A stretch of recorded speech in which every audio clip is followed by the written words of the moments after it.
দারুণ টেস্টি চালের আটার রুটি আজকে বানাবো। বন্ধুরা, আমি 1 বাটি চালের গুঁড়ো নিয়েছি।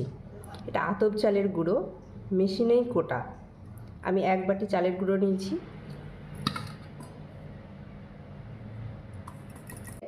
জল নিলাম, যতটা আটা ততটাই জল নিলাম।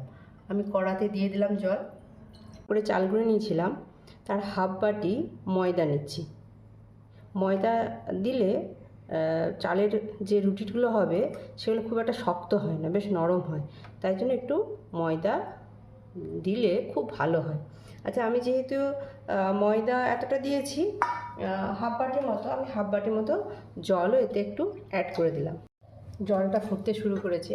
আমি একটু একটু করে চালের গুঁড়ি দেব আর এটা নাড়তে থাকবো।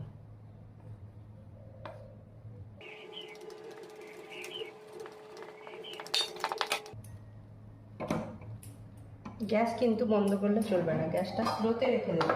দিয়ে কিছুক্ষণ ঢেকে রেখে দেবো, একটু রেস্ট দিতে হবে। আমি ঢাকা দিলাম। আটাটা ঠান্ডা হয়ে গেছে। একটু গরম জল নিয়েছি, একদম ঈষৎ উষ্ণ গরম জল আছে। আমি এইভাবে এগুলোকে নিয়ে, দেখুন আমি কিন্তু এরকম নরম করেছি। এবার আটার গোলা বানিয়ে নিয়ে এভাবে গোল করে চ্যাপ্টা করে রুটিগুলো বেলে নিতে হবে।